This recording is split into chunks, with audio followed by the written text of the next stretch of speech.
You're listening to the 808s and Joysticks podcast, now available on iTunes, Spotify, TuneIn Radio, and iHeartRadio.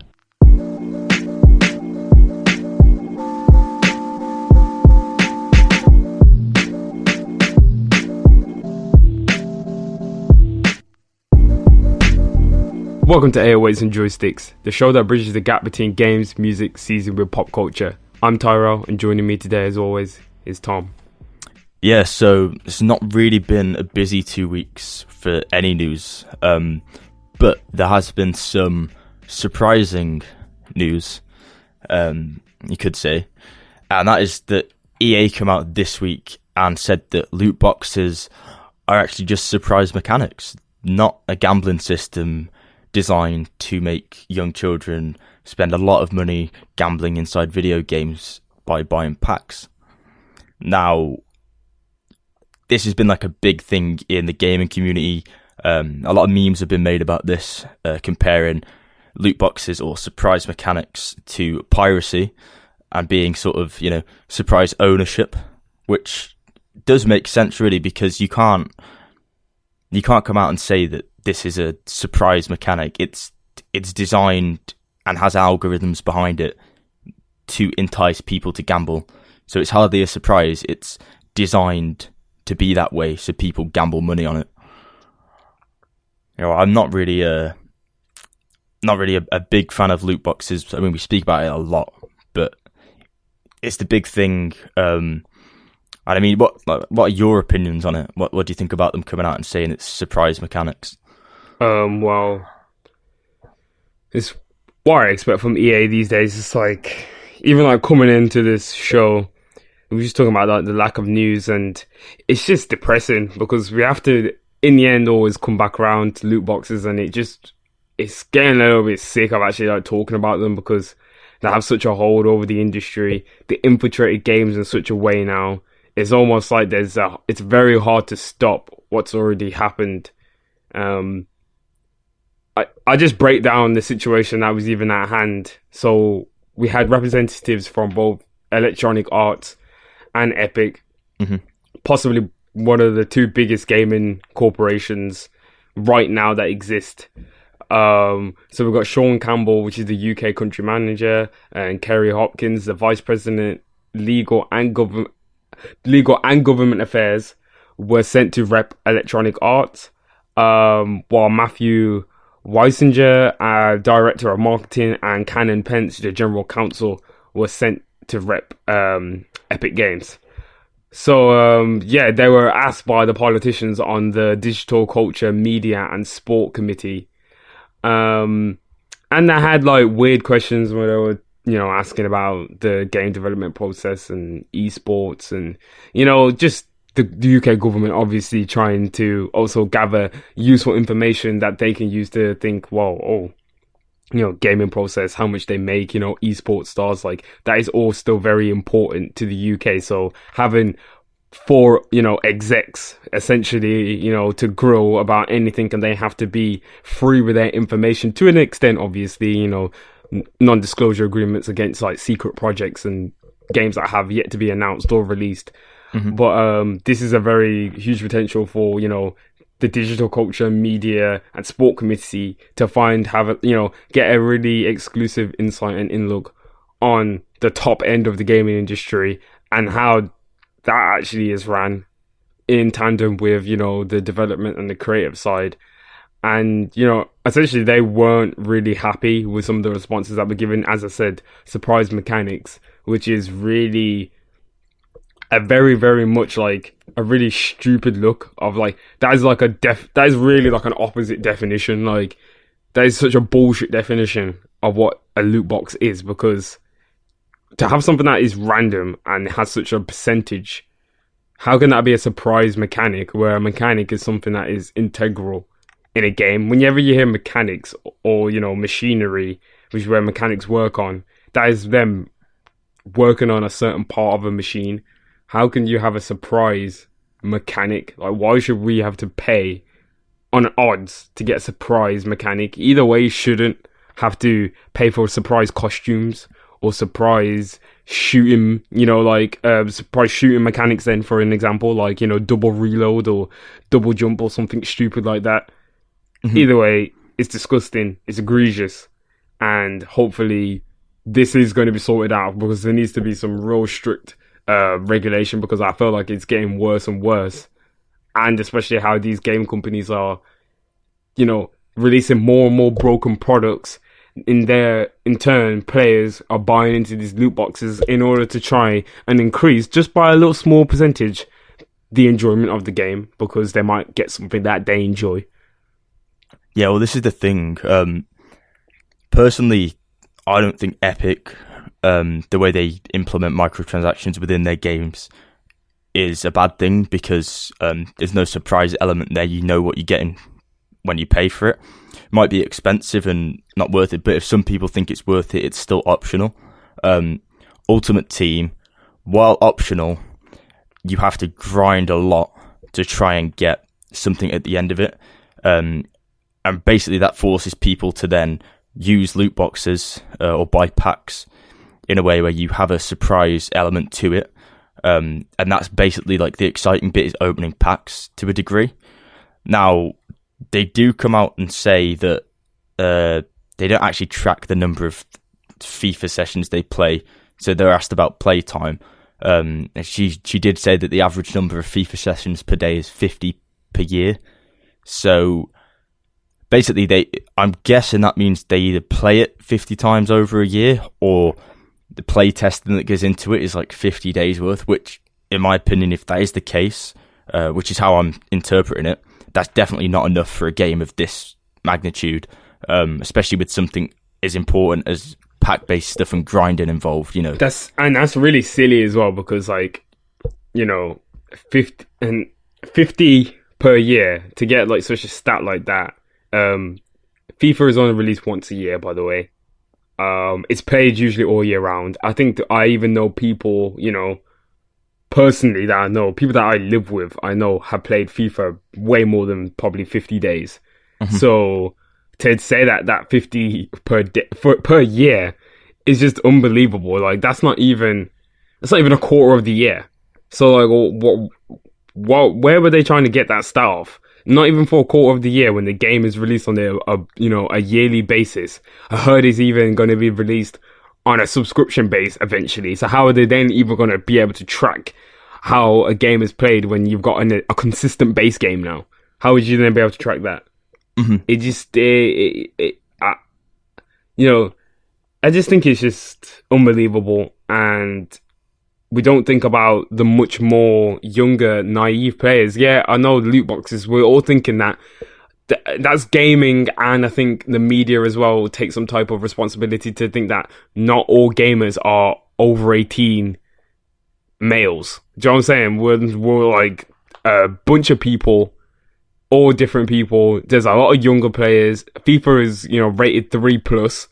I know a lot of younger people. We've got younger cousins, whatnot, that play FIFA and are involved in the pack buy-in, which I think is really destructive to be involved in something like that at such a young age of, essentially gambling on getting a player by choice, and then in turn developing really destructive and hateful tendencies towards games, becoming angry when you don't get the outcome that you wanted, becoming disheartened, like isolating yourself because you're so attracted to this addictive nature of getting these packs and these players, and putting your all into it, using money that's not yours. It becomes a big roll-on effect. And I know some people are like, people should just get over it. Like, I'm okay. Like, I don't get into a hole of gambling. But yeah, you're not like other people. Everyone has different tolerances, and everyone gets, attracted by different things. You might not be into gambling, but you might be addicted to something else. Just because it's not gambling doesn't mean that you're not addicted to something. Mm-hmm. So, I think it's also, it's a level of care that we have to do as players with each other, and and start actually thinking about the wider community, and the fact that younger, more younger, more, no, I would say like more susceptible minds as well can be tricked by these corporations, flashy lights and, bunch of like bells and whistles that they've put on essentially what is gambling. It's a roulette. It's a roulette system. Mm-hmm. And just sort of following on this, it's an important thing that they kept bringing up during this parliamentary meeting. Sorry. And I just want to talk about what Kerry Hopkins said, the EA representative. She mentioned that surprise mechanics like Kinder eggs, and said people like surprises. We do think the way we've implemented that kind of mechanics is quite ethical and quite fun. They aren't gambling, and we disagree that there's evidence that shows they lead to gambling. Right, now, I want to bring this back to the contradiction point where they were asked earlier, how do you make a game? How do you find esports stars? And how often do people play your game? And what's the potential for addiction, for health, and things like gaming disorder? Now, both Epic and EA didn't actually say that they tracked a lot of this stuff, which to me is quite surprising and very odd, considering analytics is a massive thing now within the gaming community, especially in mobile gaming. It's a big thing. You're able to track everything using analytics, which provides really useful data for the games companies. Now, either they've got analytics or data in place that they've collected, which doesn't show them in a good light, so they don't want to mention it, or they really aren't doing their research properly by not gathering data.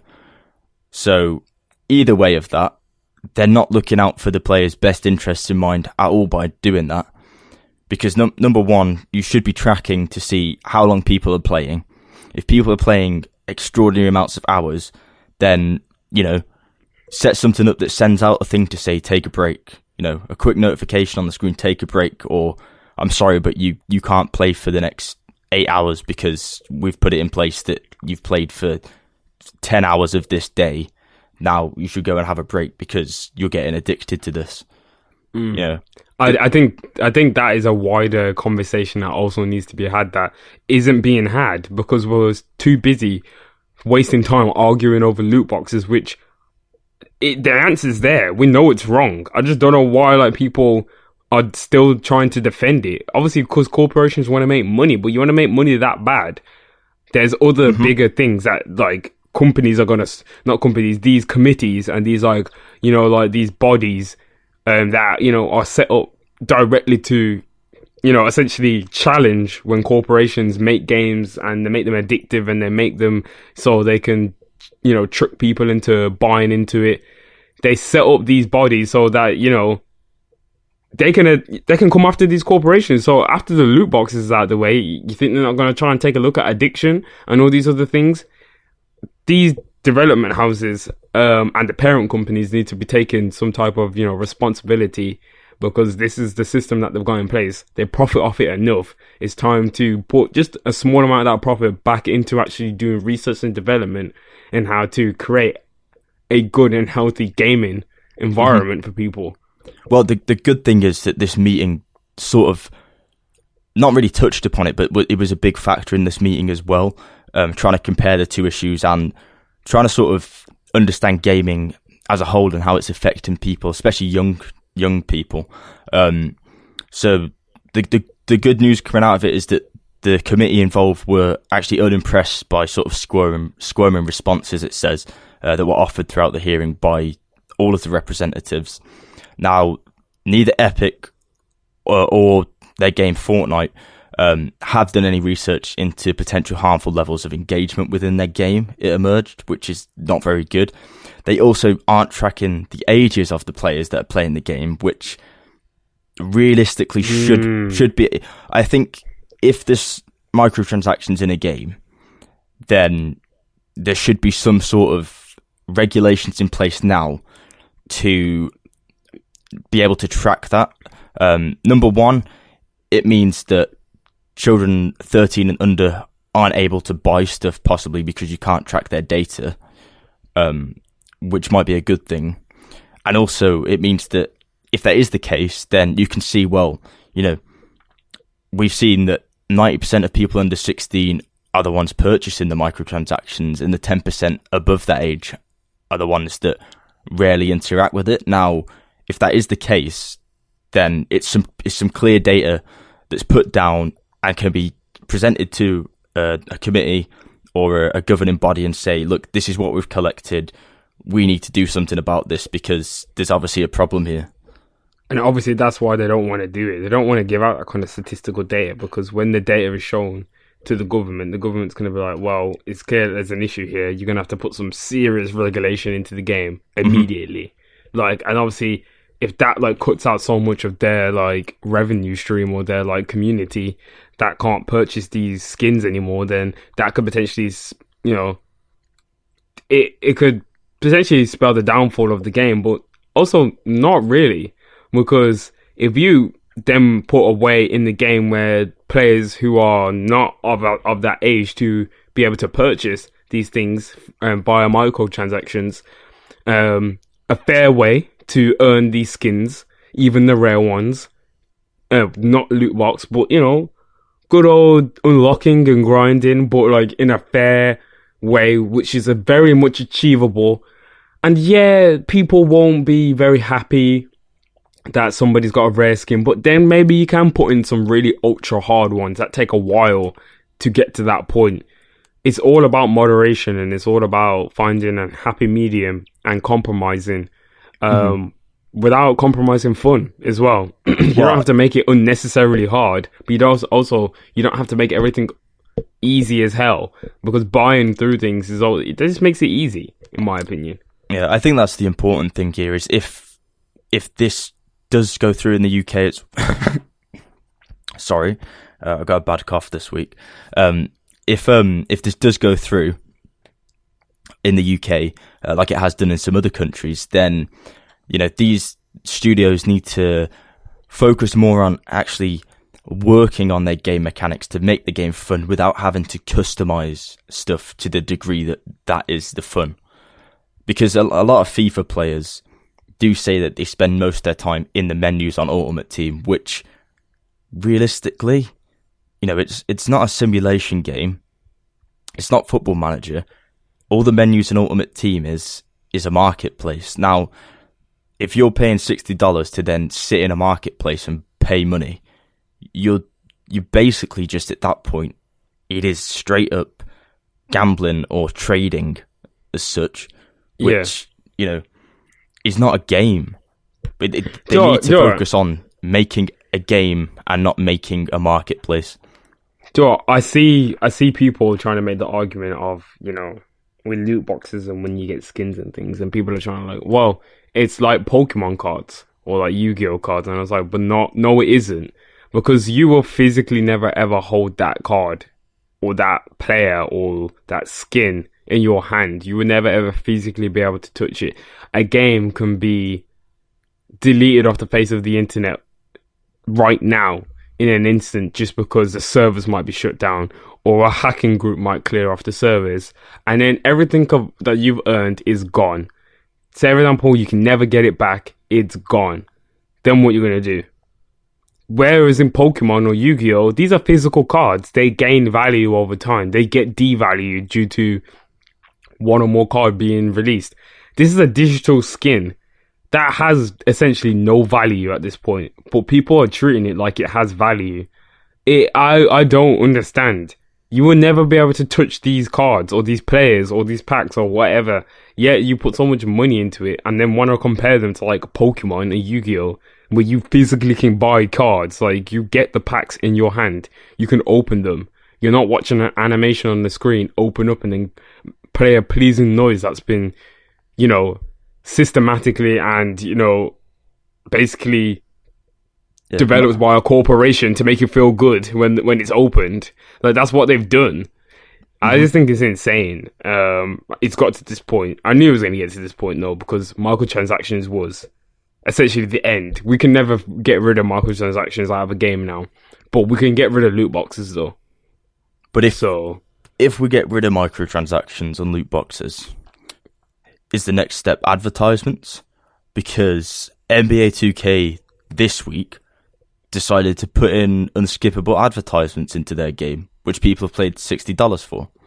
Yo, I find that funny as well, yeah, because I think I brought this up a few shows back where I talked about Street Fighter putting advertisements in their game as well. In the actual game, like the character that you wear, like the costume they're wearing, I don't think you have a choice at all.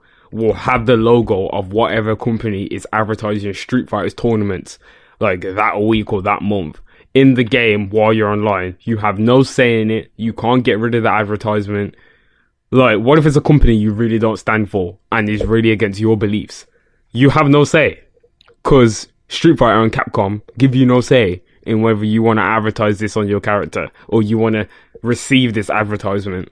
I think I wouldn't say it's go as far as it's a breach of, like, human rights, but, like, it's a breach of, like, it's some type of digital right, because that's forced advertisement. You never asked to be advertised that. You wasn't knowingly...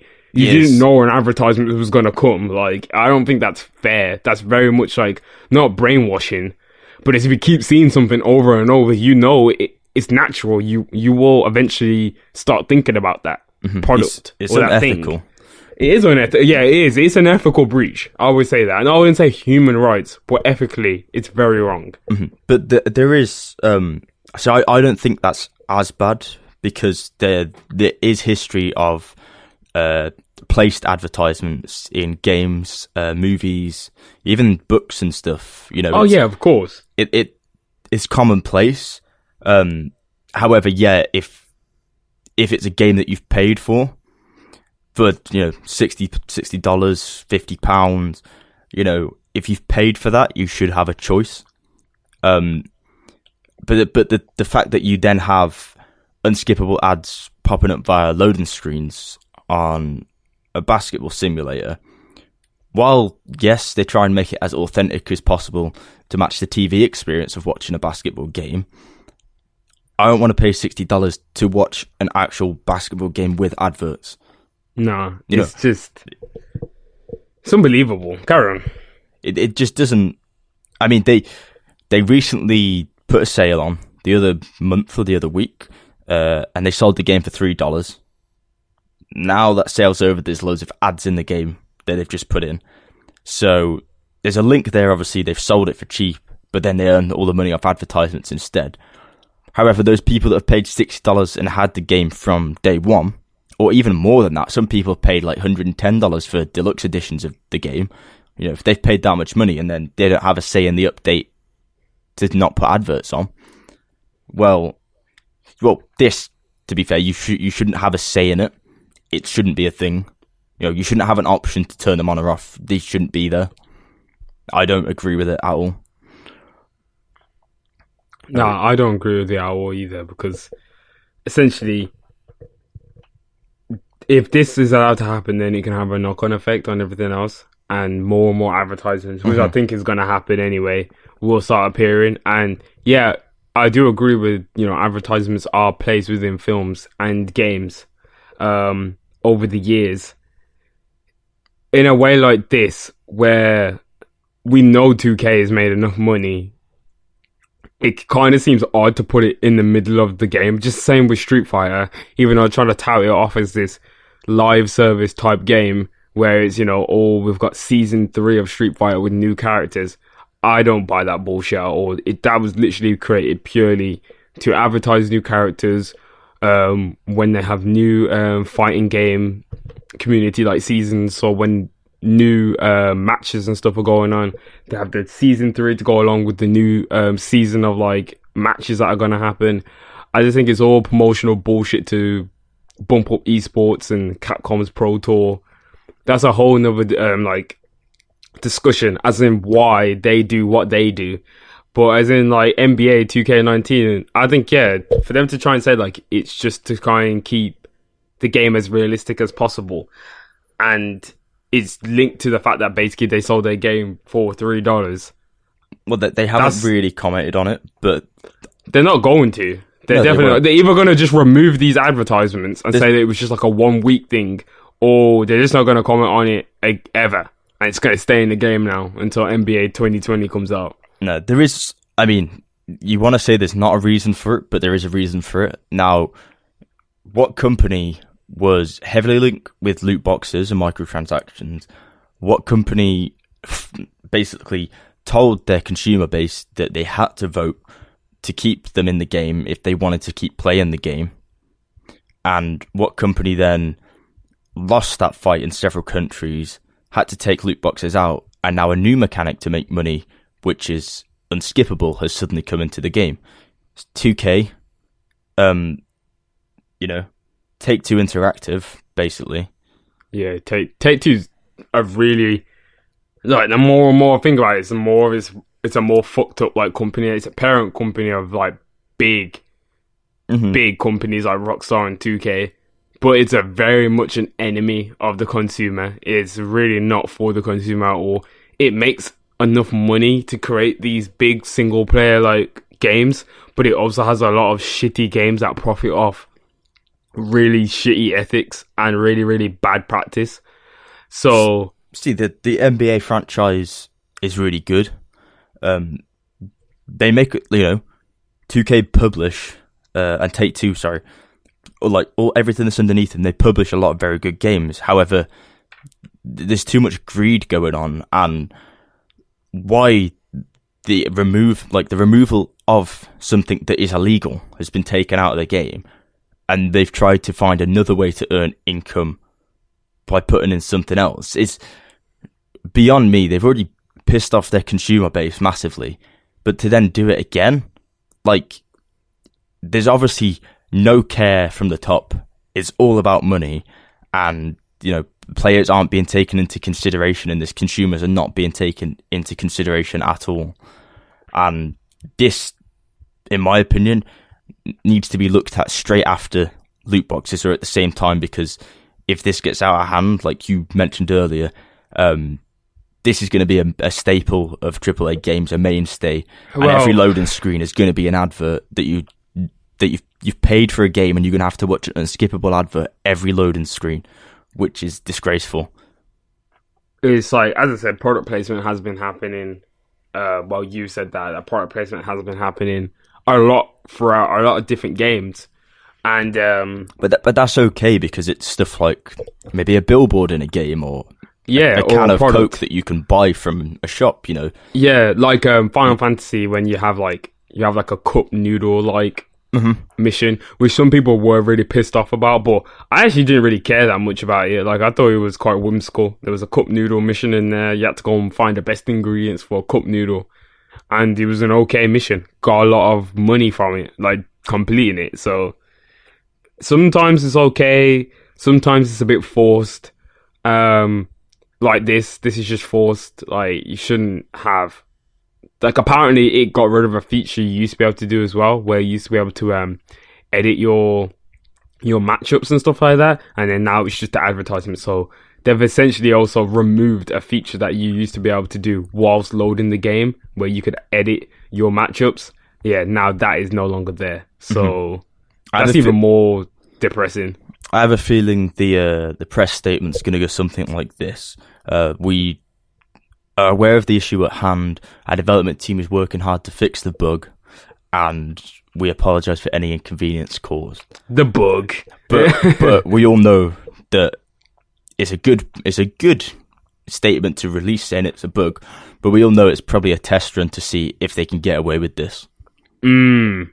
I love it when they say that, like, oh, we was just testing out new ways of advertising. You can turn this off in the settings or something stupid, and like, you'll just look and you'll see there's a button to turn them off that was never there before. Yeah, a brand new button. Exactly. Still speaking as we're rolling on, just companies and stuff, we have an interesting thing being said by the Coalition, which is one of the new studios over at Microsoft, that Gears 5 will have 3 DLC maps, no season pass, and no random loot boxes. I think I just like, is this the new rollout now whenever a game wants to release? Like, we're going to say that it doesn't include all these things in there, but usually when that happens, the game is released and it's a bit lackluster. Like, still, like, yeah, you've got all these things that are not in there, but now you're just releasing a game that tends to just really be not that great, because obviously you wanted. Wait. Gears 5 will feature 7 different types of cosmetics that can be purchased with raw money. costumes, weapon skins, banners, emblems with more surface area, expressions, executions, blood sprays, and marks to mark targets. So you still got some microtransactions in there then. Yes. So you never trust. So what am I saying then, innit? Like, so you mean to tell me I can't actually just grind my way into buying some new costumes or weapon skins? I'm still gonna have to. So what you get here basically is free updates, which you should get that. You've paid for that. There's no season pass, so you don't have to pay a subscription for a game you've already paid for. Okay. No random loot boxes. Okay, so you can't buy anything randomly, but you can buy stuff that you know what you're going to get. Yeah. That's better though, because the Coalition wants Gears 5 to be a player first experience. Better, but it's marketing bullshit. It is marketing bullshit. I'm not having it either. It just seems like they're just trying to release this statement as in like it's a great thing. I'm sorry, from what I've seen so far of Gears 5, it looks bullshit. It looks boring. It looks like the game doesn't look very interesting to me. It does not look very fun. I don't really know what it's about. It seems like just a bunch of bullshit. They're just pushing through Gears 5 again. You know what I'm saying? Like, oh, another Gears game. Like, should also mention that it doesn't state all the DLC will be free, just some. So, see, there you go then. It's so what's the point? It's a cleverly worded statement, but all I'm saying is never trust stuff like that. Wait till the game comes out. Wait to see what it's like. If you really enjoy the game, buy the DLC. If it's trash, don't buy it. Don't jump into stuff because marketing have said something. Because no one in the industry at the moment has the consumer in mind.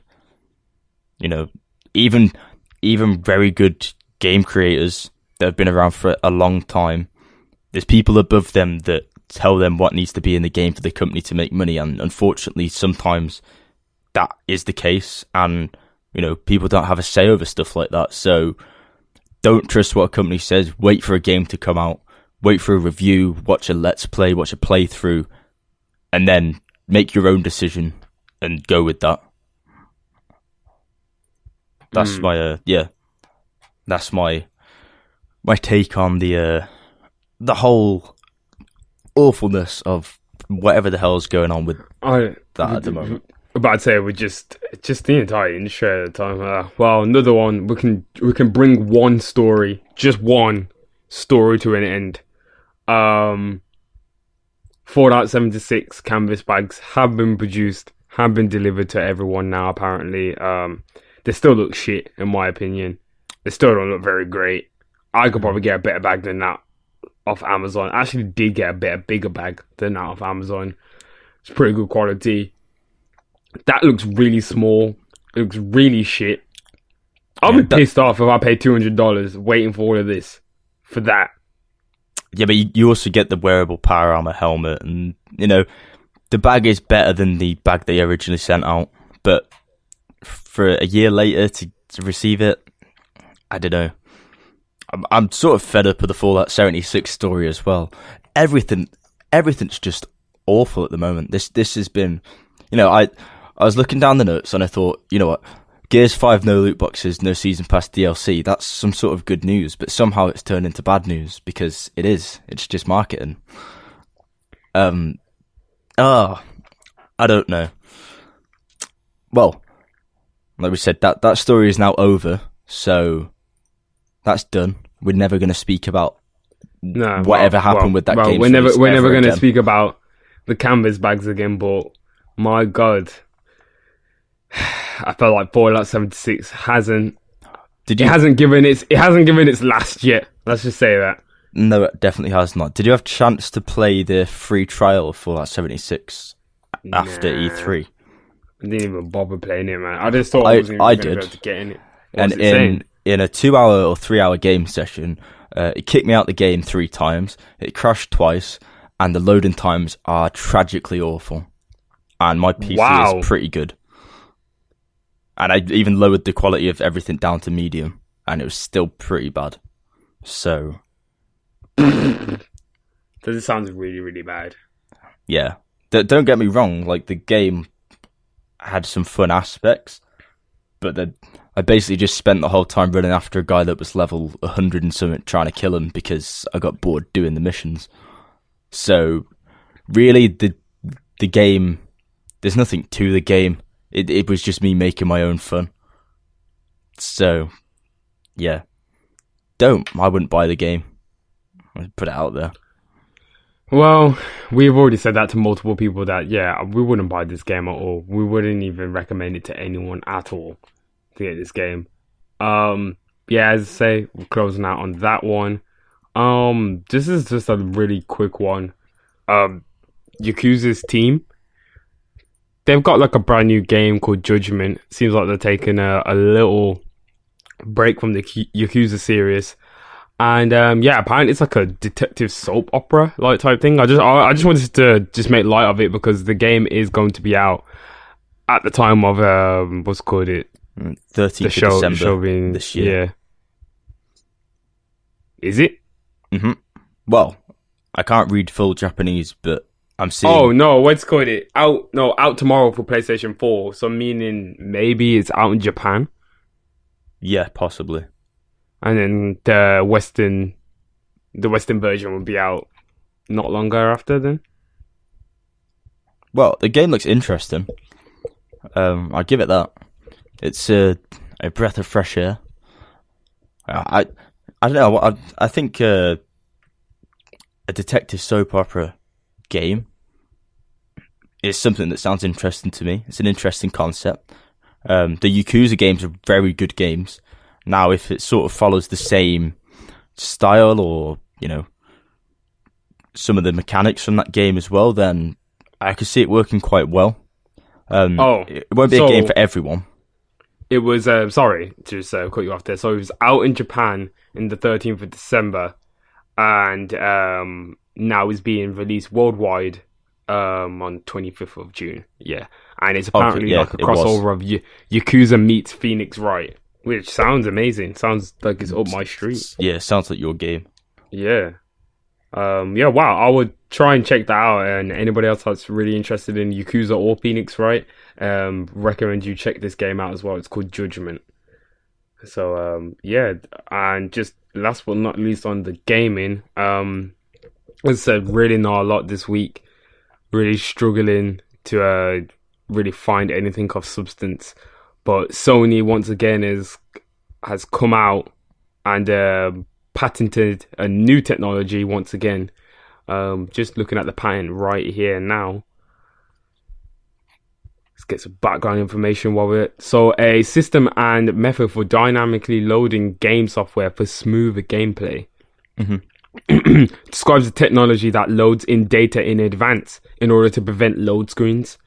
This is just something that Sony's already said and already kind of detailed when they were talking about their next generation console, that loading times would essentially be a thing of the past. And they were focusing on speed of, the game process and frame rate rather than graphical fidelity. I feel like graphical fidelity is really taking like a backseat now, because I feel like 4K and 8K is probably probably as high as we probably want to go with gaming, because I think anything above that would just be really silly, because it will essentially have to be a stupid amount of power to manage to get like 12K out of a system. That is a console system at that.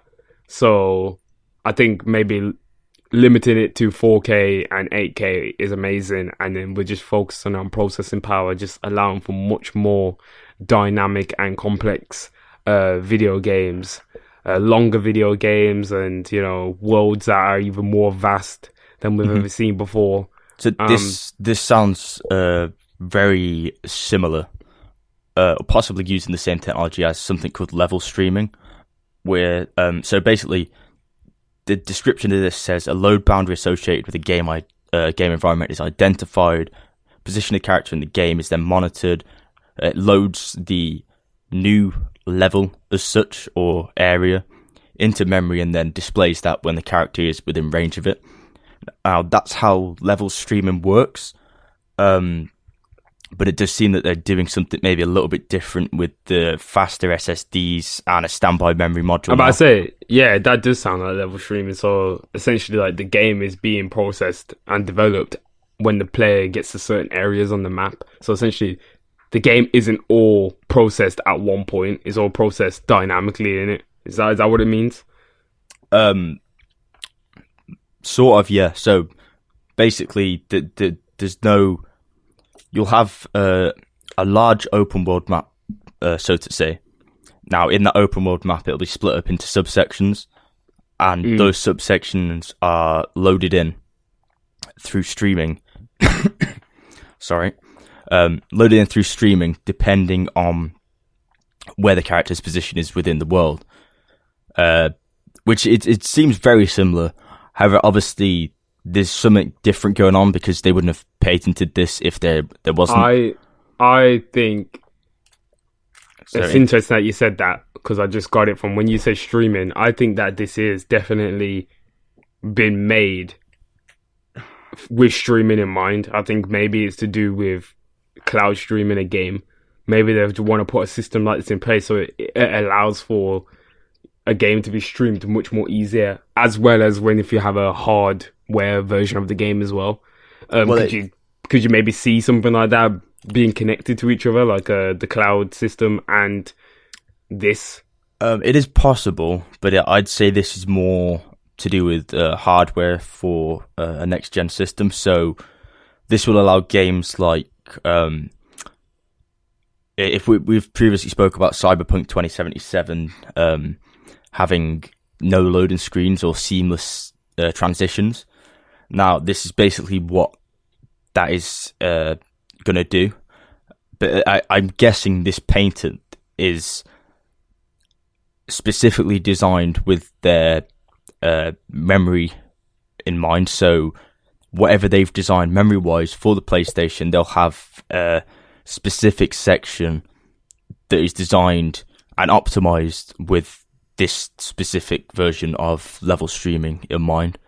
It's probably the reason why we saw very, very quick loading times in the Spider-Man game, in the demo that was in the PS5 demonstration.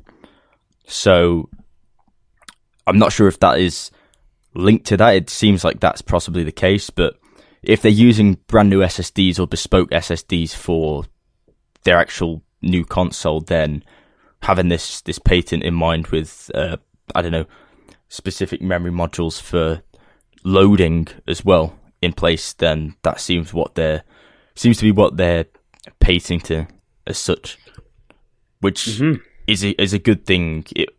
We know that Xbox Scarlet and PS5 are both going to be using SSDs and very sort of fast new memory that is quite new. So, if this gives them an advantage, then it gives them an advantage in loading times as well against the other console. Instead of just using an SSD that's faster, they have a more dynamic way to load levels in. Yeah, exactly. I thinking back to that Spider-Man demo, it's very interesting you said that, because they were trying to show off, the fact that the level can be loaded in a lot faster, and what they're essentially describing in this patent is something that would work well as a description. Like, if they showed the Spider-Man game next to this patent, they were like, I understand what you mean. Like, yeah, like, the camera is traveling at a phenomenal speed and the level is essentially just loading in with the camera, like, as it's going along. So that will use less processing power, because the whole game isn't being loaded in, because that's what usually happens. Like, the whole game or a portion of the game is loaded in, and now, as you said, like, piece by piece, the game is like loaded in and it looks like it's all there, but it isn't. These are just essentially like images that have been burnt into the memory to be shown off as you approach a point. So this is really, really excellent, just as in terms of like technological advances for the gaming industry as a whole, because these kind of things are important to be researched in. And what Xbox are talking about, it seems like they have a new system in place as well in order to ensure that the games are being shown in such a way as we've seen the Halo Infinite trailer, that was in-game footage. So the future seems to be very, very bright in terms of processing power and, getting solid frame rates on games, which is what we wanted the industry to go towards anyway. So yeah, very, very interesting stuff. Very interesting.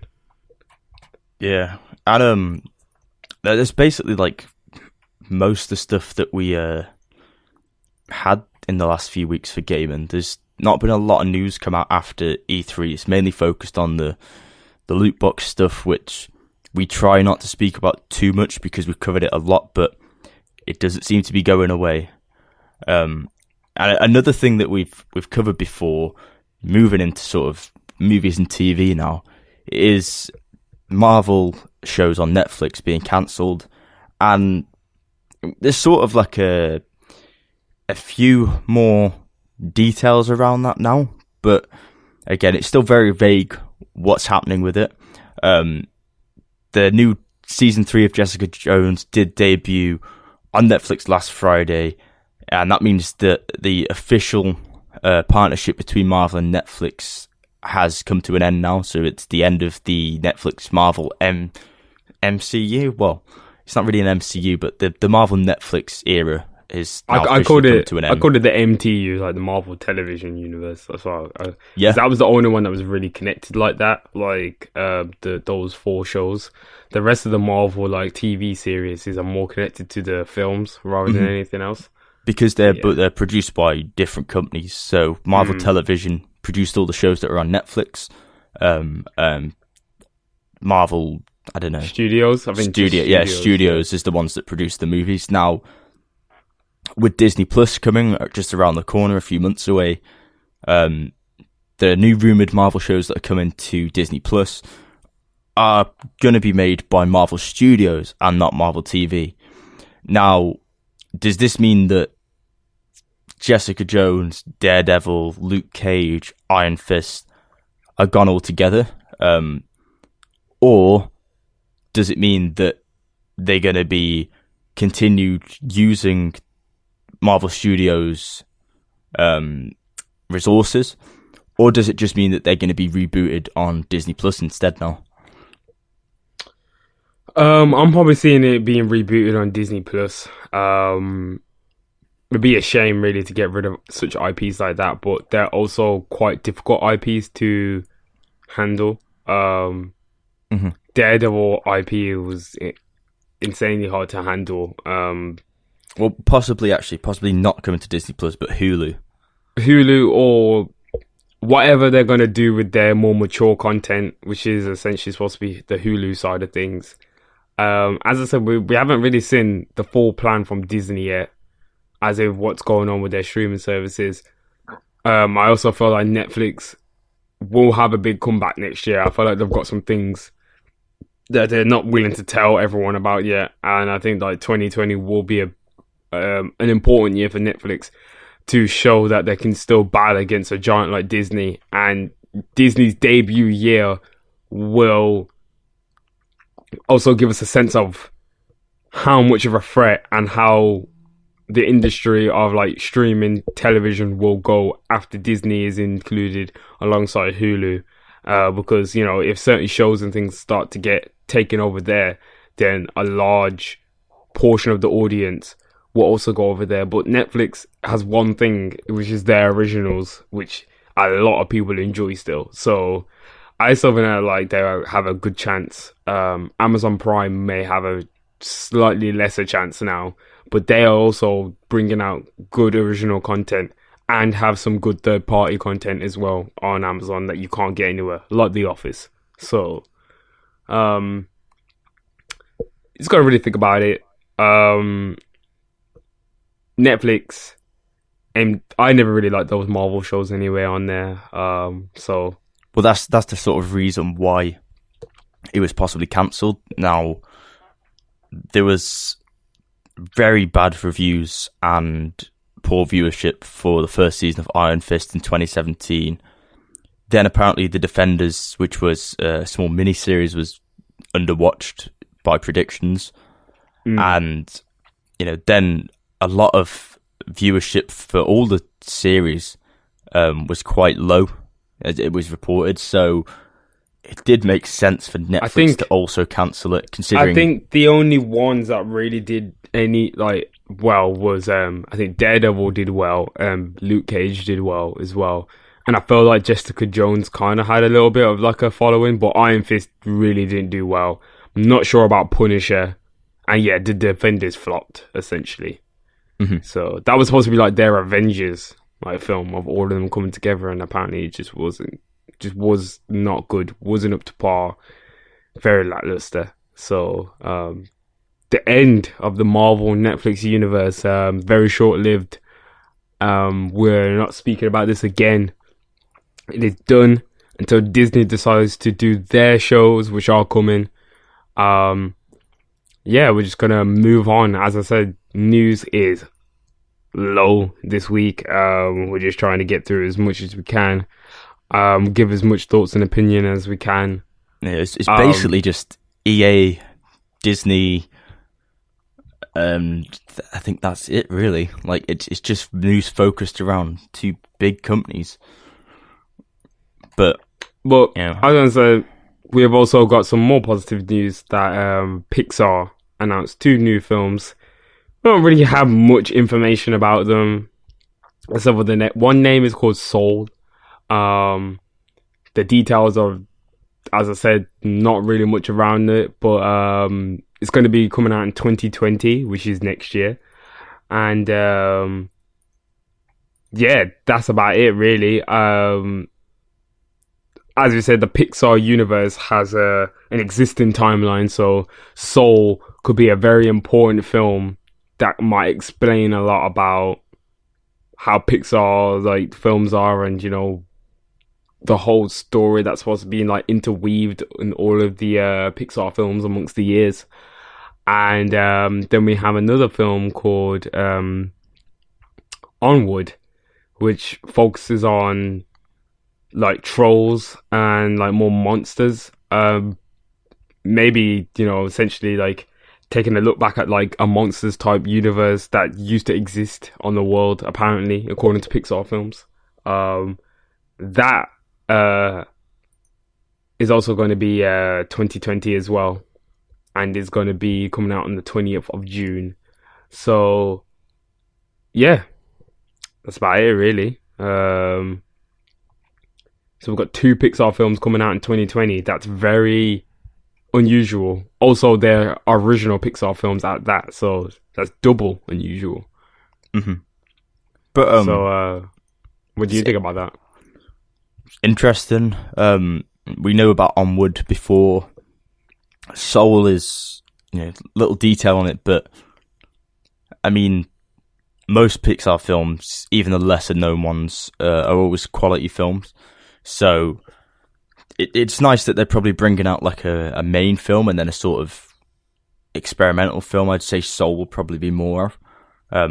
But they're always good. Sometimes some of those films or the shorts are really sort of out there and do something different that you wouldn't normally expect to see. So I'm looking forward to them. Toy Story 4 obviously just come out as well. Within the last few days, so I'm going to be getting around to watch that at some point. I've heard that it's very good.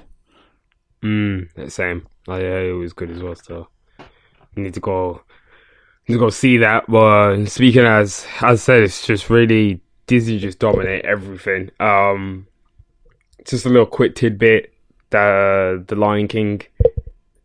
Beyonce and Donald Glover have done their singing debut. There's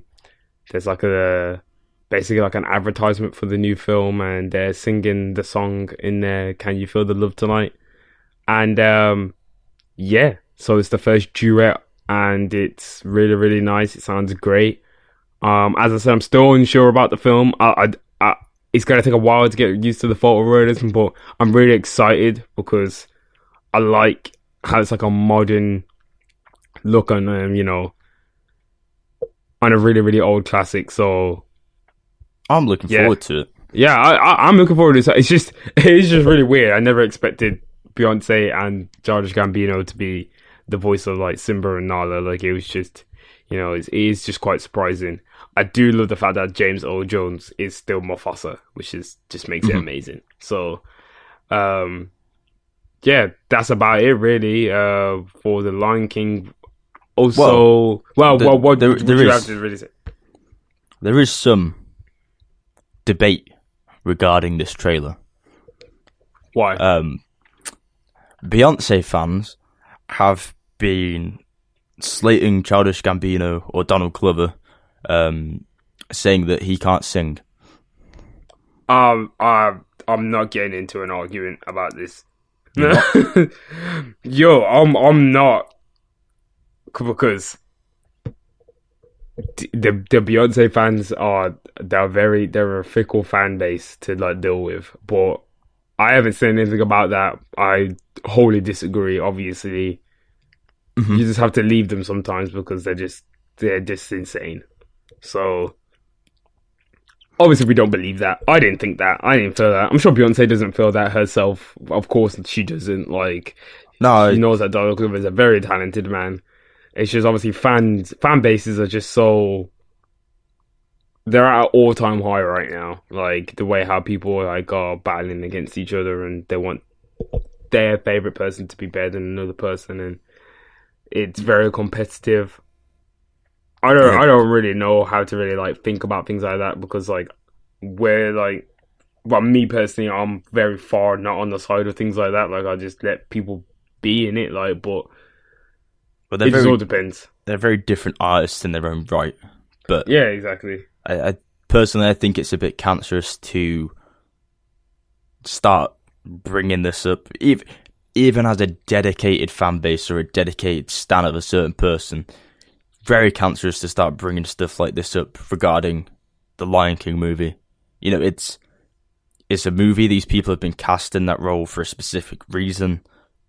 They're not there purely based on their singing talents.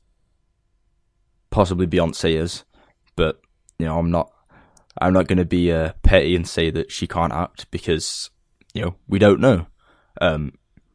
But they're both very different singers. But I think it works well together, especially considering some of the songs aren't always like this. This song is more specifically favoured towards possibly a female singing voice than a male singing voice. However, some of the songs sang by Simba are favoured towards more of a male voice. But if I remember correctly, Simba in the original Lion King film may have been played or voiced by a woman anyway. So that may explain why, the songs are maybe not in a male range as such. I don't know. I don't think so. I'll have a look.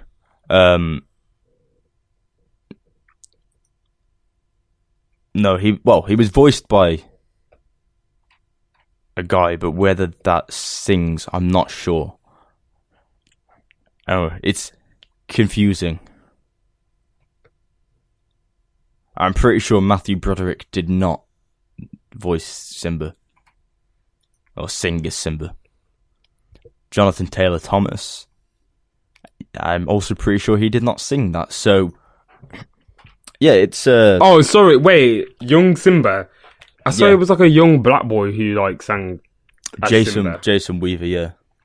Yeah, sure. That was it was a young boy that did that. Well, anyway, but we're getting really off the tangent now. The young version of Simba, was it J.D. McCrae?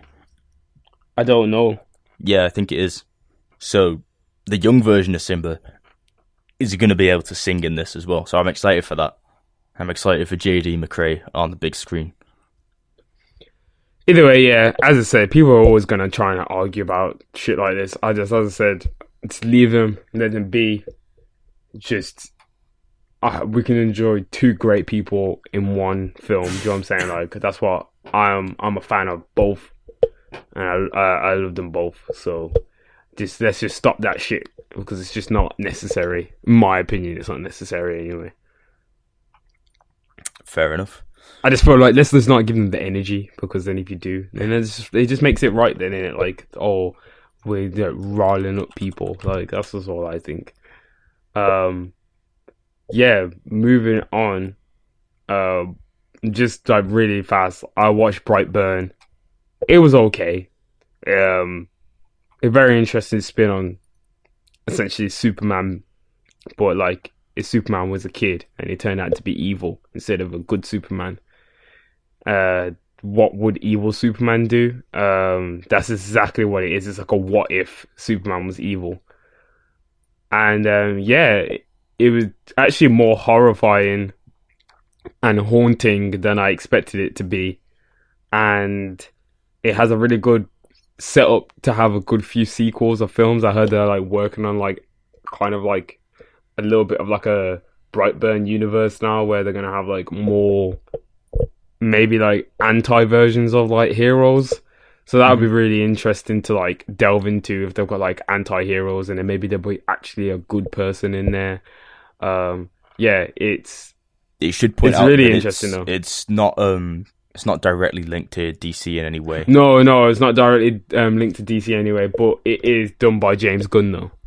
Mm-hmm. So that's interesting to see that he has developed superhero-esque films even outside of his time being banished by the Disney overlords. So written by, I think, his brothers as well, Brian and Mark. So it seems like it's a possible family thing starting. But I mean, the concept sounds interesting to me. I like horror films a lot. It was very interesting, and it's surprisingly very, very graphic and very gory, very violent. Mm-hmm. So I think that's good, because the possible area that has been missing maybe within the movie market as such is something like that, mixing a genre of superhero and, well, the two biggest genres possibly at the moment, superhero and horror, mixing them together.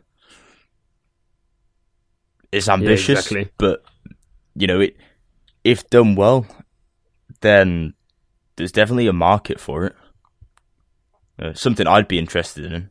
I'd definitely be interested in it. I did like how they flipped it in, like focusing on whether a person can be bad rather than good, like, and not even just inherent. Like isn't just inherently bad. Like the kid just is just bad for no reason, and he can't understand why. But I think it'd be interesting to, you know, if they do more films, to kind of delve into his past, where he came from, why he's bad, why he doesn't want to do any good, he just wants to be bad. So yeah, it's a really interesting concept as a whole. Yeah, that was it. Brightburn. It's out now. Go and watch it. I reckon it's probably going to do okay, and then we'll stay in cinemas for just a little bit. I don't think it's going to stay in there for too long, because when I went to go watch it with my friends, the cinema wasn't too packed, and that was only 2 days after it came out. So I don't think it's on many people's radar like that. So yeah, go and check it out. Yeah. Finally, to finish off, speaking about most of the news that we've got this week for movies and TV, is everyone's favourite, possibly not anymore, but everyone's used to be favourite, Game of Thrones.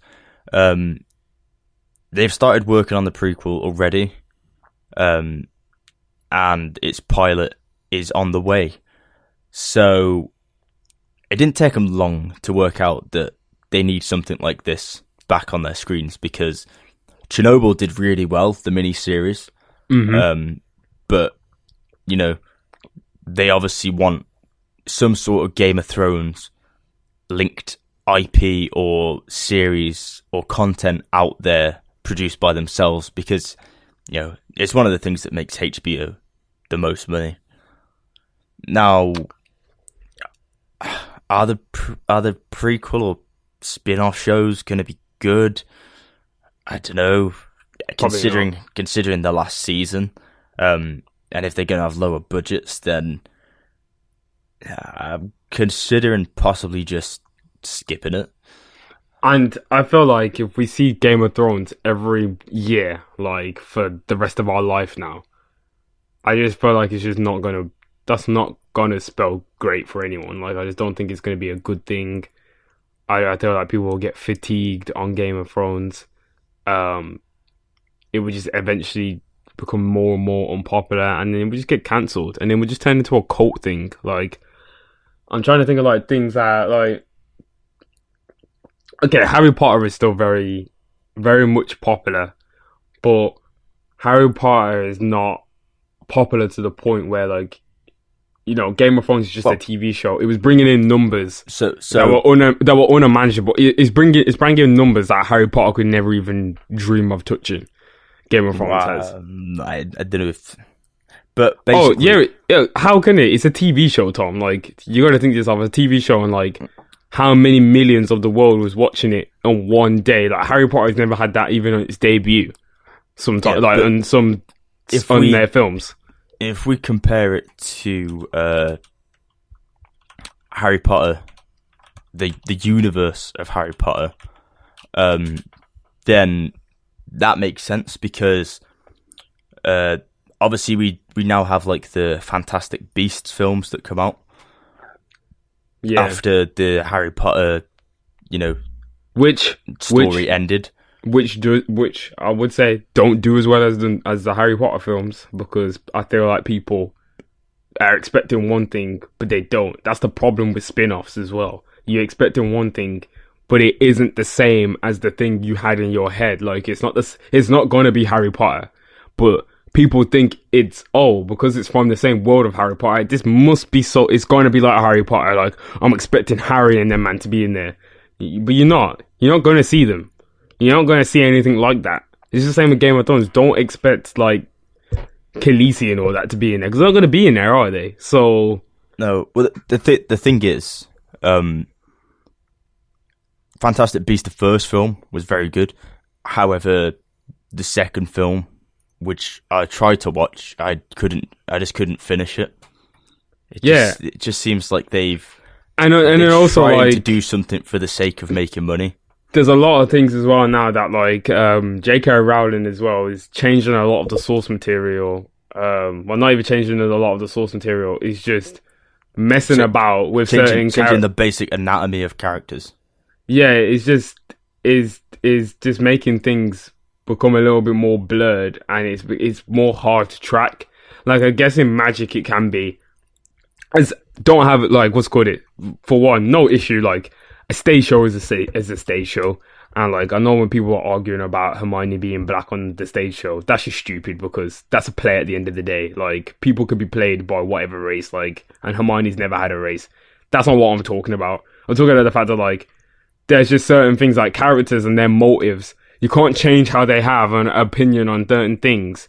And, like, things aren't adding up with the story. It's like Metal Gear Solid not having Snake as the main character anymore or something because you've now rewritten a prequel where Snake never existed. Like, you can't change things like that. Like, Game of Thrones can barely even keep up with the changes that they've made to the story. How are they going to make spin-offs and prequels that are going to work with the main storyline? I can't see it happening. Well, with no source material as well, really. With no source material, what you're going to do is make it up now. Like, that's going to be bad. That's going to be really bad. Sorry. With the ever elusive, spoken about George R.R. Martin, it's set roughly 5,000 years before the events in the original show. Who wants to watch that? 5,000 years? How much? So, what kind of times is that going to be set in then? I think basically let's put it as far in the past as we can so it doesn't have to tie with any of the story that we've just told. That's what I'm getting from that. He said that it's going to be called The Long Night, but there's been no official announcement. I don't think I'm going to be that into it. As I said, there's no dragons, there's no empire, there's no throne, there's no king. So what we're going to have just dust. We're going to have a medieval soap opera. So, I mean, you got a bunch of people, you got a bunch of new actors that are going to be like placed in it. Then people are going to have to get used to newer characters. A spin-off prequel set 5,000 years ago. I cannot see this being connected to us. Like, how can that be connected 5,000 years into the future? Is this June? Are we watching June now? If you imagine like EastEnders, but 5,000 years in the past, medieval EastEnders, that's possibly what we're going to see. That's just stupid. That's like setting a Metal Gear game like back in the Roman times. That's like Assassin's Creed. That's why I started hating about Assassin's Creed, when I started like setting things in times. Like, it's getting further and further back in time. I was just like, there obviously wasn't assassins like this then. Like, just what are you talking about? Yeah, but I like the new Assassin's Creed games. I do. I think they're going back to those different periods actually help the series. Oh yeah, of course. But we know also Assassin's Creed, if you look at their storyline, it's bullshit and it's riddled with plot holes. So I don't follow the storyline of it. Exactly, you don't follow the storyline. But someone who wants to follow the storyline, like Game of Thrones, a person who wants to actually follow the plot, I'm not gonna watch a show just to watch it for the sake of it. A lot of it's boring anyway. I'm expecting some action, but I also want to have a storyline. I want something to be connected. I want to hear the reason why I'm going to be watching this. Why am I going to be watching something that's going to be 5,000 years in the past? Because the long night, what's going to happen at the end of the long night? I think that the trouble is the expectation they set in the original series with winter is coming up to season 8, and then winter came, winter got defeated within one episode, and then winter was over and there was 4 episodes left, and everyone was like, well, what was the fucking point in that for 8 seasons? There's 4 episodes left here, and they couldn't even tie up like the politics in it. You couldn't even like tell the viewers like, this is how the land is going to be ran after like we've had this great war that's been prophesized for how many years. Like, you couldn't even tell us like how the whole world's going to be after. You're just saying some bullshit like, I don't know. The other thing is, with it being called The Long Night, my interpretation on that is that there's something at the end of The Long Night. Now, with linking that to winter is coming, and that being the catchphrase of the whole series, is the long night gonna be following the same path? Because if it is, I wonder if the long night, like the series, is all just like it all just takes place over one night. We'll see. There's no details released yet. That's probably it. When we do see some stuff, we'll let you know. I'm sorry, if the long night takes place over one night, yeah. I mean, it's an interesting. I feel sorry. It's an interesting concept for a series. An 8-episode series, 8 hours to go through the night. It's a very interesting concept. Will George R.R. Martin do it justice? No. Moving on. I'm about to say that concept's been done, and it can work, but sometimes it can get really boring because how do you fit that much information within all those hours? Oh, did you not watch Game of Thrones when there's hour episodes of people talking about random shit and then you just shove it in at the end? That's how you do it. I'm glad I avoided that 7 hours of bullshit and then an hour of trying to churn everything into like the end and sort of just saying, oh, okay, well, this happened and this happened and this is why this has happened, and oh, we didn't have time to cover that, but here we go, we'll just put this in instead. I think that's what's going to happen. So we can safely say that our hopes for the Game of Thrones prequel are not high. But there's been some music releases this week as well. I mean, you probably know more about some of these than me, so what's good? I'll go through them. As I said, music. This is all we have. We just got new releases, and then we've got one topic to talk about after. So, Best in the World pack by Drake. It's got 2 songs in there, one called Omerta and the other one called Money in the Grave featuring Rick Ross. Rick Ross also had a release as well featuring Wale for the new Port of Miami album, which is coming very soon. I think July it's coming for. So there's that as well. The Best in the World pack is amazing. Or Murder is just your typical run-of-the-mill Drake track with no hook. Just letting Drake rap up like some gangster mafioso shit. Like he literally is like the top. He's like the top, and he just doesn't know what to do. Like he is like, what a problem to have as a person. So my man's out here winning NBA championship rings. Exactly, like he's at the top of everything. Pretending he's a basketball player. The way how he talks about on Murder, like he literally talks like he's Thanos or something. Like he talks like he's the untouchable king. Like he can't be taken down. He's kind of bored with life. He pokes fun at people being married. Like he's kind of sad. He's kind of like a sad person, really. Like he's quite lonely when you really think about Drake. Which is what works in his favor, to be honest. This is the aggressive side of emotional Drake. When he gets exactly, angry, no one wants him. When he gets angry and starts talking on like these tracks that have no hook on there, starts talking about how he's the petty king. Then we had a brand new single and music video by Nicki Minaj. It's called Megatron, and it's like a kind of like a dancehall, like Caribbean like sample, like chopped up, and like a kind of like a song. It's very much more of like a dancey song. It would probably work really well on like the club and like at parties. We were really, really big over the summer. It uses Murder She Wrote, so and Mr. Vegas.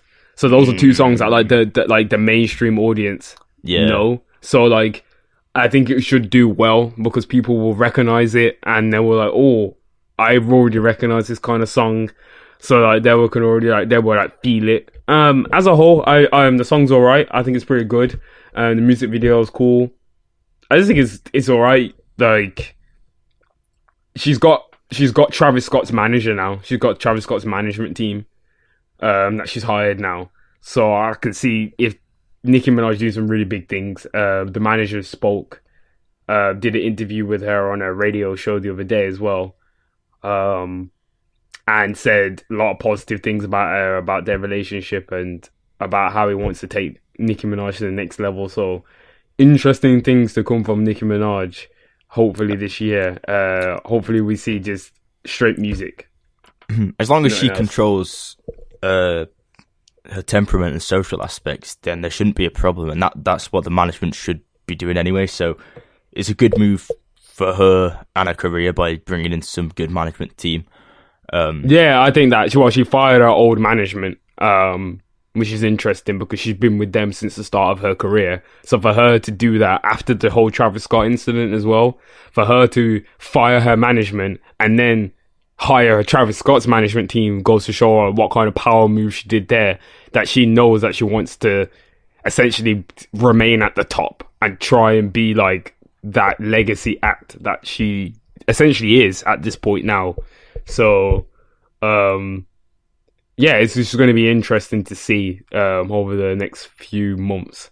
Also, we've got a brand new track from Stormzy from his upcoming album, which I don't know if it's been named yet, but this song's called Crown, and it's a very interesting song, very powerful lyrics. I feel like Stormzy's really moving away from the more, I don't know what you would even call it, the more fun kind of rap side. Like I feel like he's very much more serious now these days.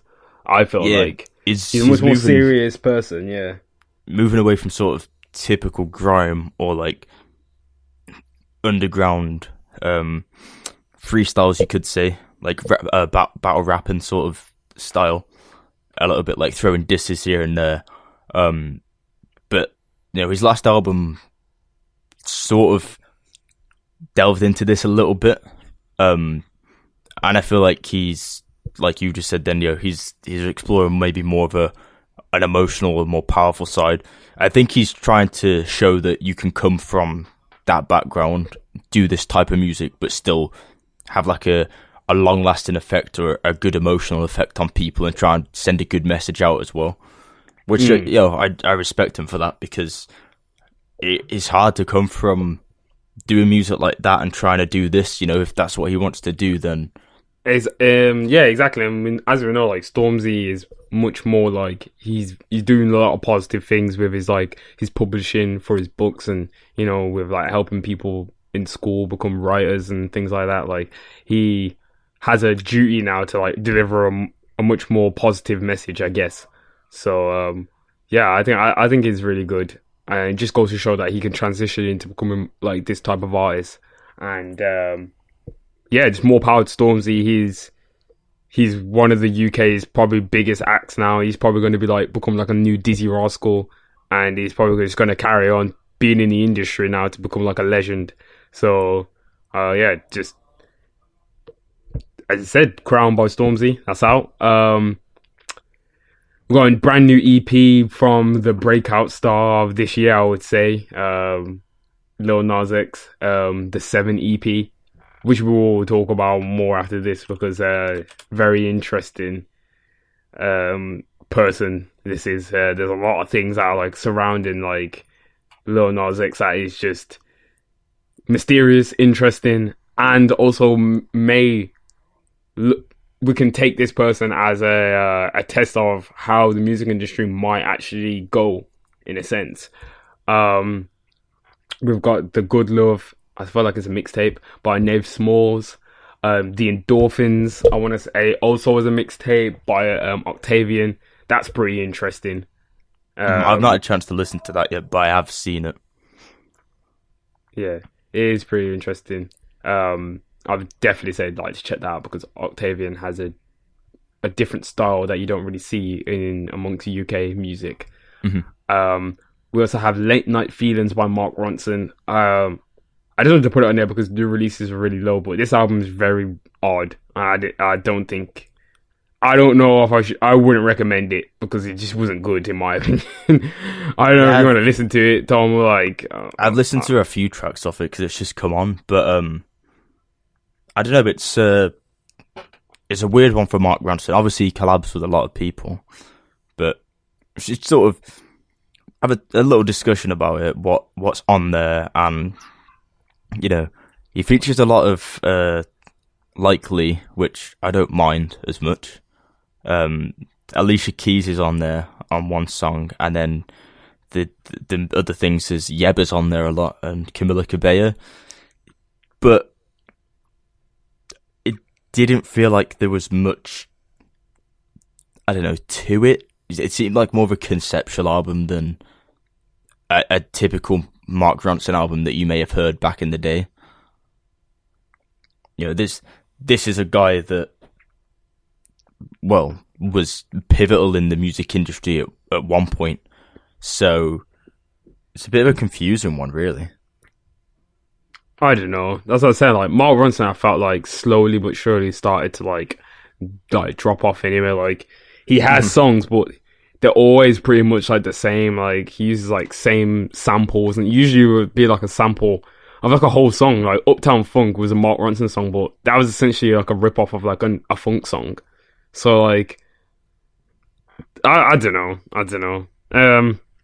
Moving on, we've got M3 by I Love McConan. McConan's back. I haven't listened to this yet, but it is great to know that McConan's back. He's now underneath, I think he's underneath Gucci Mane's record label now. So Gucci Mane does feature on the EP, I believe. So interesting. But I also heard that I Love McConan is also having problems at Gucci Mane's label as well. So that's interesting to hear.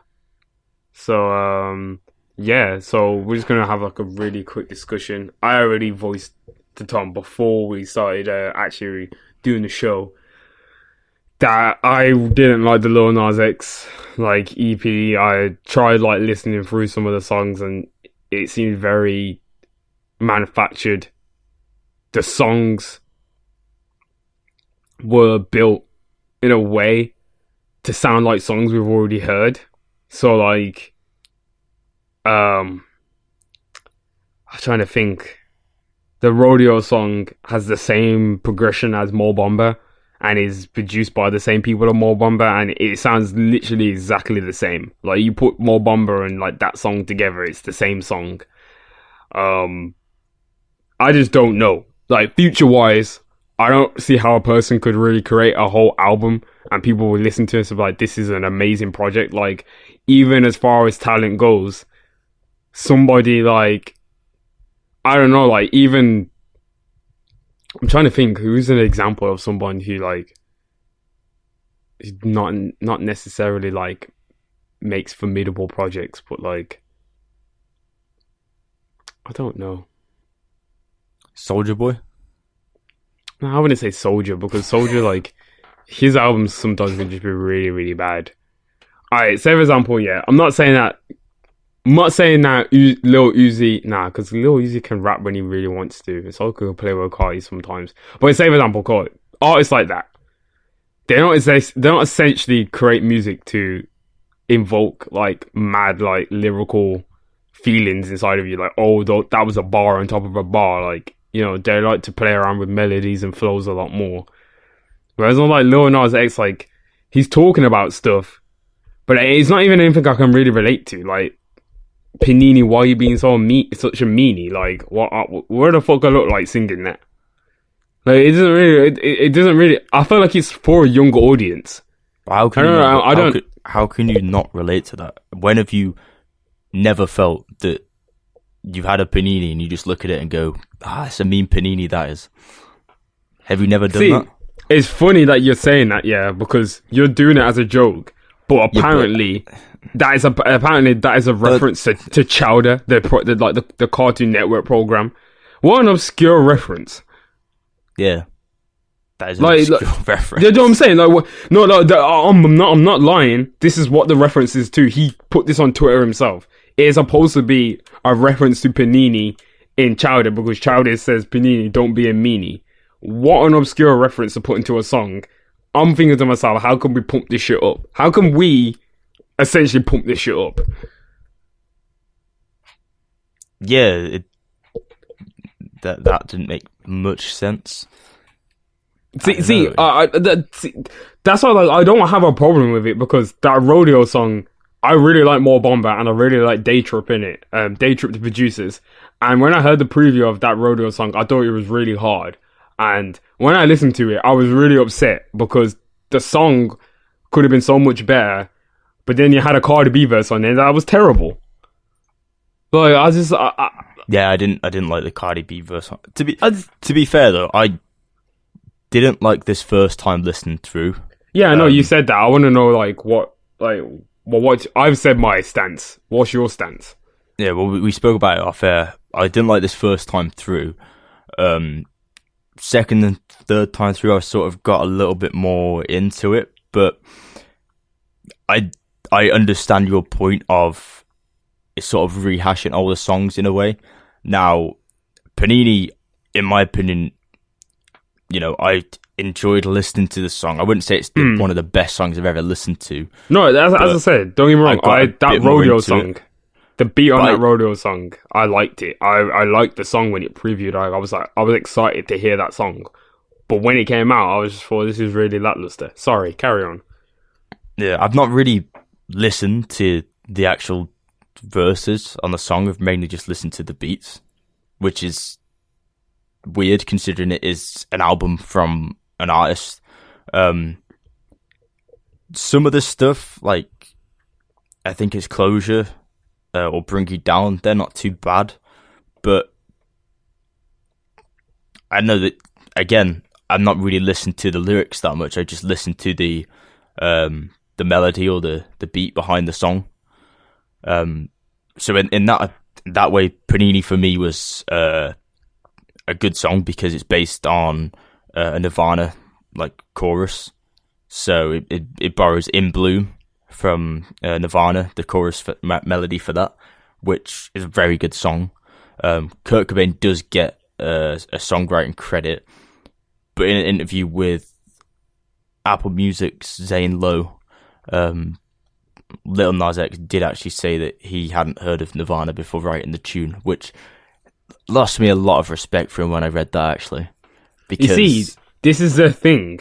Like, everyone thinks that all this shit is like, oh, he's paying homage. Like, he's not. He's just plucking things from, like, that.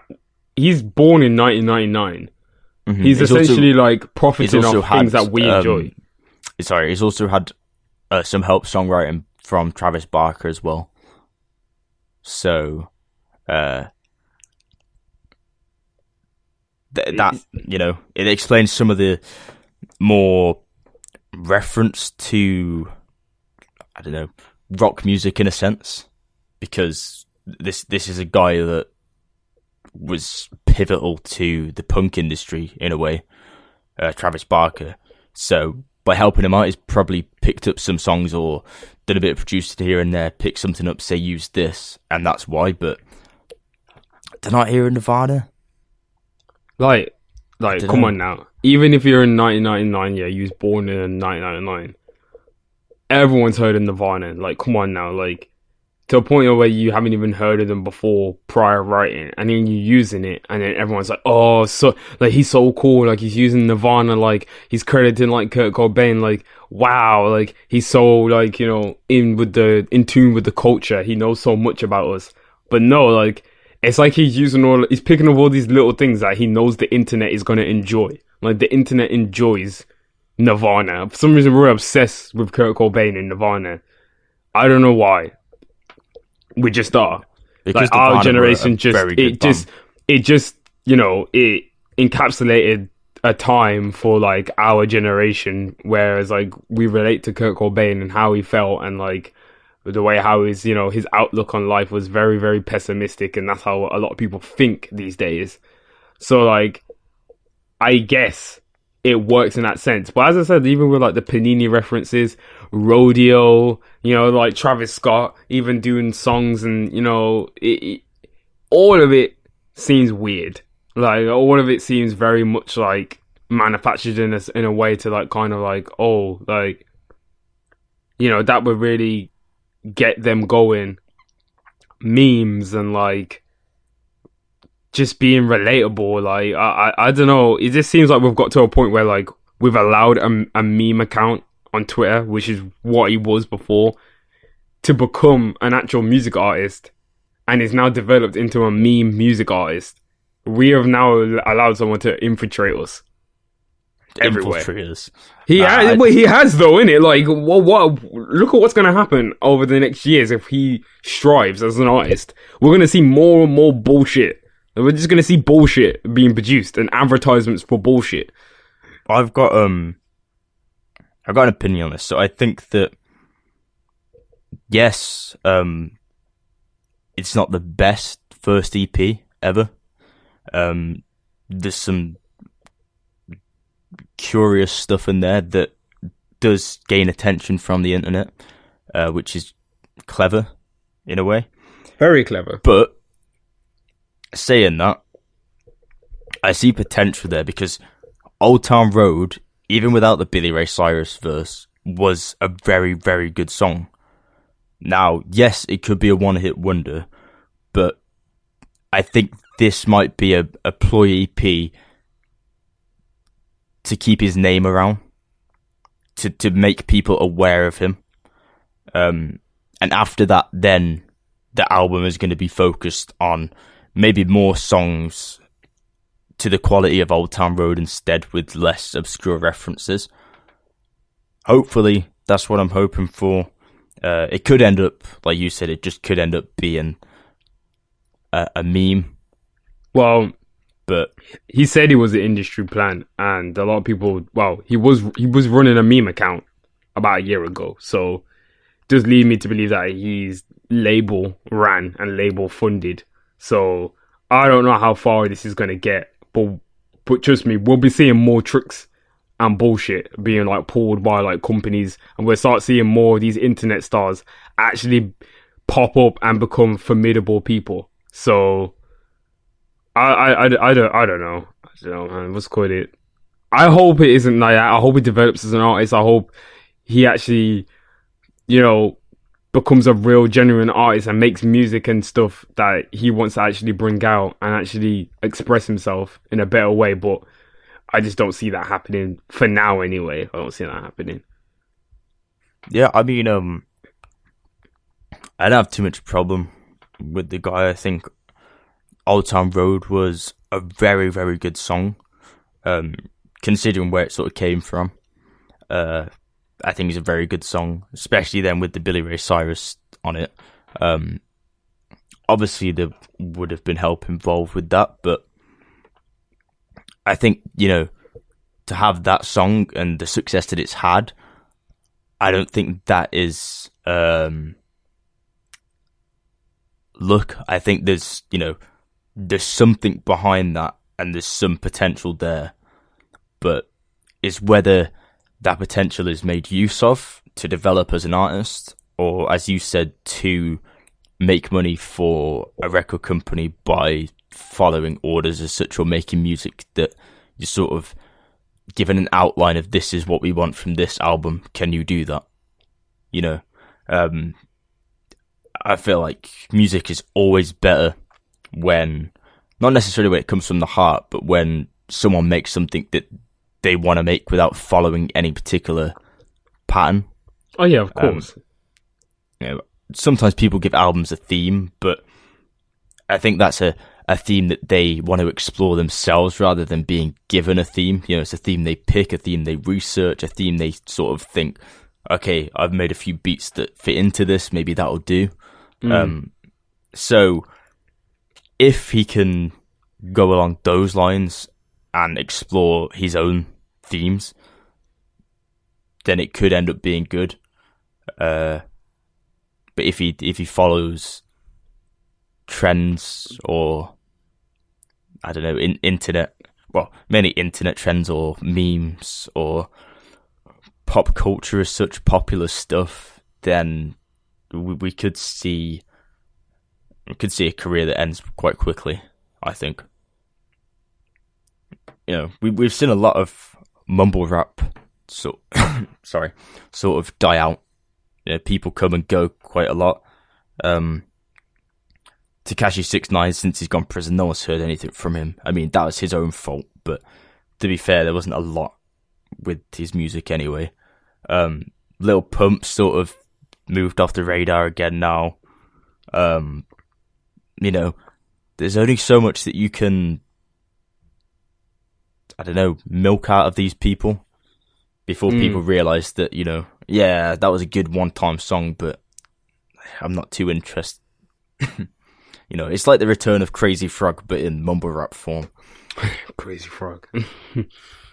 It basically is. It's like, one thing's good and people, like it a little bit, and then it just dies off. Yeah, exactly. Well, as I said, hopefully it can go a little bit better for him and he develops into a real artist. But that's really about it, really. With that being said, it's the 808s and Joysticks show. Listen to us on everything. You already know the score. Spotify, Apple Podcast, everything. Broadcasting on Dash, and obviously on Instagram. We had a brand new partnership with Dash. We'll be working very closely with them. We already have been, so hopefully great things to come with this new partnership. And listen to the weekly playlist on Apple and Spotify every week. Just search into the search bar 808s and Joysticks weekly playlist. You can also find everything archived. At the moment, we're having a bit of issues with our archived playlist, so we will be sorting those out shortly, but there's so many of them. We need to really go through them and fix all of the playlists to make sure that they're back to the full 25 and the collection is whole again. But until then, see you guys next time. Well, no, we're not doing that again. What's good? This is the 808s and Joysticks show. Thank you guys for listening.